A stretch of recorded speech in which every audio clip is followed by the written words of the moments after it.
Once again, I'm George Boston Rhymes, and this is Boston G.B.R. on YouTube. You can visit my blog at kvci.blogspot.com.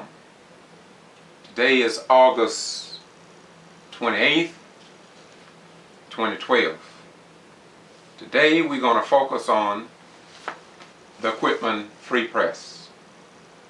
The Quitman Free Press is a local weekly newspaper, and it's been in existence since 1876.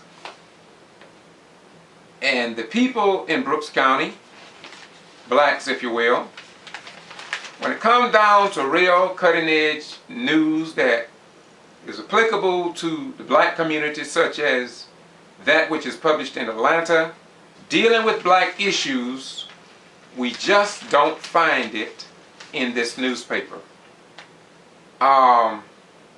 Mr. Robert Tribble is the president, and here's a viewpoint published in August 15th newspaper.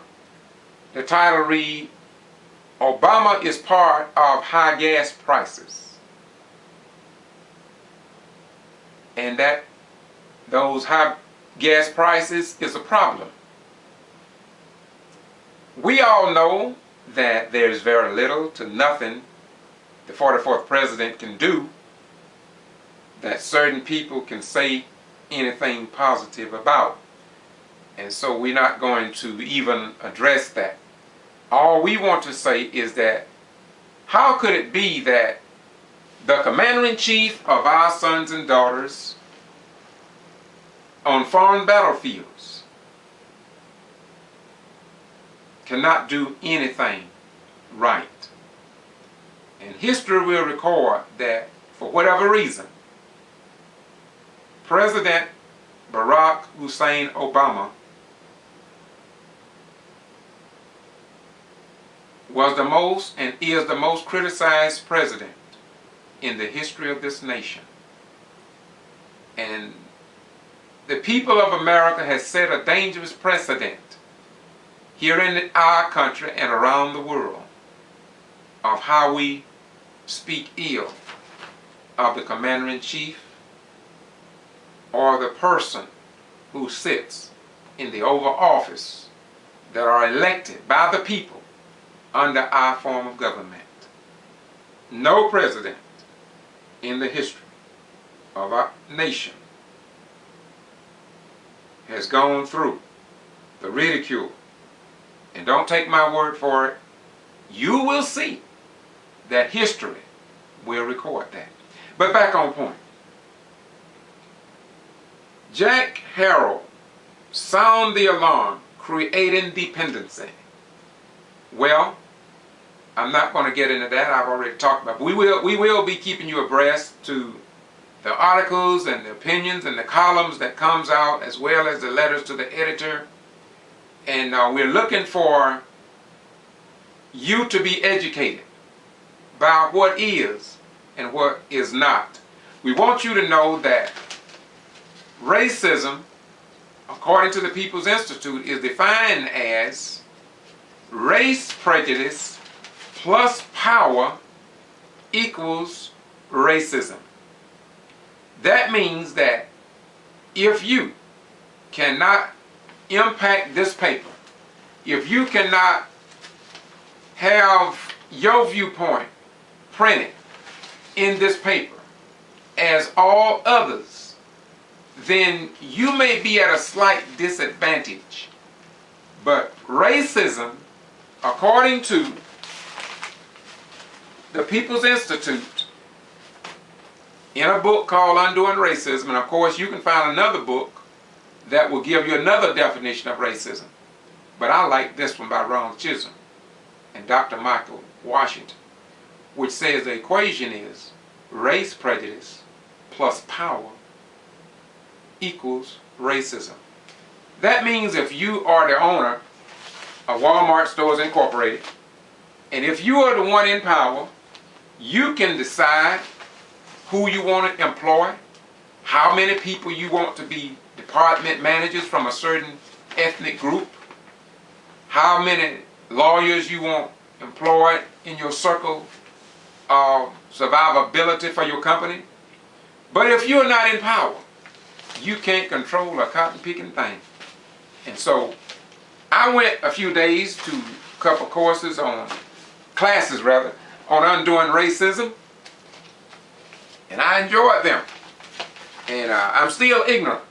And I say that with great pride and honor, because it's good to know when you're ignorant. Because acknowledging that you're ignorant is the first step of becoming educated on the things that you don't understand. Now, let me get back to the Quitman Free Press before I close this out.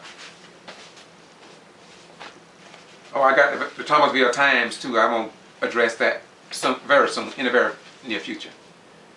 The Quitman Free Press, I try to read it every week. I just look through it.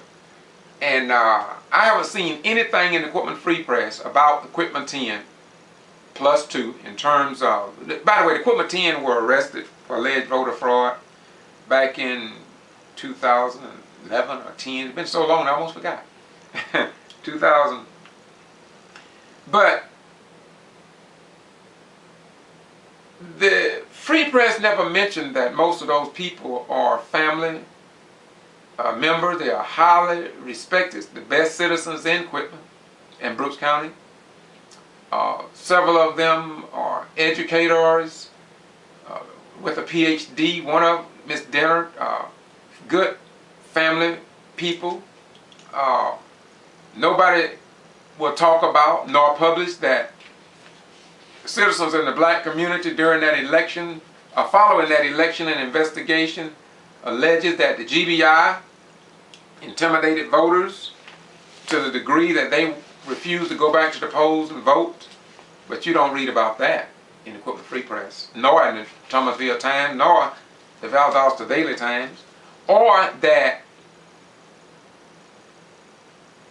on July the 17th there were major problems over in a public meeting in the Brooks County Board of Elections office, wherein a notarized document came into question. Black African American female talked about filling out a form to be a poll watcher, poll worker. They never got back with her. The Maxwell situation about taxes and not being qualified to even run on the county commissioners in the commissioner's race, or that there would be a sign posted above the machines, and the fact that the meeting that we attended, and by the way, all this is on YouTube. You see, all you have to, truth is very powerful, and but what was published in your newspapers about that? What can you find in it? And so and if it was not published, why wasn't it? This elections is very important, yet all of this information were ignored. But you can see it here on this channel on Boston G.B.R. because unlike others, we want you to know what's going on in your beloved community. In addition to that, in dealing with the problems at the Board of Elections, the question was also asked, well, one was asked of me on what was I doing, because I was filming, because I know that what's killing the people of South Georgia is the lack of news coverage. Many people come to Valdosta and Brooks County and South Georgia town. They say we are around 50, 75 years behind everybody else, and they want to know why are we in that predicament. And for years I retired military, and after coming here and after being here for 2 or 3 years and watching what's going on, I try to come to a conclusion in terms of what is going on here. And so it finally dawned on me that it's because of it's the lack of news coverage. It seems like all these newspapers, all these television stations, all the radio stations are being controlled. And when things are controlled and they're not open, they're not fair, in other words, fair and balanced, wherein if you're a Democrat, you should have a voice. If you're a liberal, you should have a voice and a place in the paper, and a place on TV, and a place on radio. But if you are not conservative or a Republican, then for the most part, your story won't get out. And although some Democrats may own a TV station or a radio station or a newspaper, they are so afraid because if you get down here and you can't find a job or your family can't move up through the circles of the job process to get a decent income, then they live in fear. And I think Dr. Matthew Richards, who put together A Chorus of Fear, which you can see on the internet, just Google A Chorus of Fear video, Willie James Williams. A Chorus of Fear. Google that video. I may just clip it with this down below. I believe I will. I'll clip A Chorus of Fear video. He highlighted the problems about fear, the good old boys, how to be successful in this area, the unfairness, the low income of blacks in comparison to whites. And by the way, you never see any of this published. Yet when our sons and daughters who cannot find gainful employment for whatever reason are filling the probation rolls, filling the jails and prisons because they can't find a job. And when you go down to the Brooks County Courthouse, listen, think about the Quitman Free Press. The Quitman Free Press. Think about it. Then go to your local Brooks County Courthouse and see how many blacks are employed in and around the courthouse. And keep in mind that these dollars from the taxpayers are providing income for these families and their children. And if they are getting paid from taxes, then their children may choose not to go out and steal or shoplift because their parents are employed. Now I know you'll say they're not qualified. That's a lot of things people use today. They'll say you're not qualified. There are some of us who have a different definition for qualifications.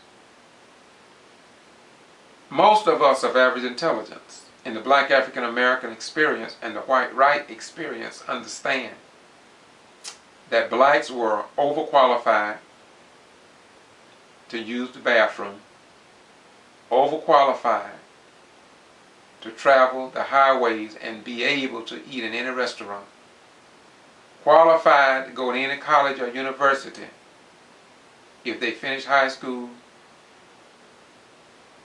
with the right GPA. We know they were qualified to go in any university, but they could not get into these higher levels of learning. We know that they were able to protect their own families, but they were denied that right. They were unqualified because of their skin color. Now, I could go further. Let me go a few more. They were qualified to be on I Love Lucy, Bonanza, Gunsmoke, Andy Griffin, The Edge of Night, Days of Our Lives, 26 Men, Stagecoach West. Even the cartoons were all white. But blacks were qualified to be the artists, but they wasn't employed because they say they were not qualified. What made them unqualified? And so we understand we have another definition from what you may have about qualifications. When I was coming up, my grandmother told me about what white people had told her about when a black man put in an application. They didn't even have to put on the form whether you was black or not. There was a code they put up in the upper left-hand corner. And if they put that code, you didn't get the job. You could have a PhD. We didn't talk about it that much, but there were things we knew because many black folk worked in the house of white right people.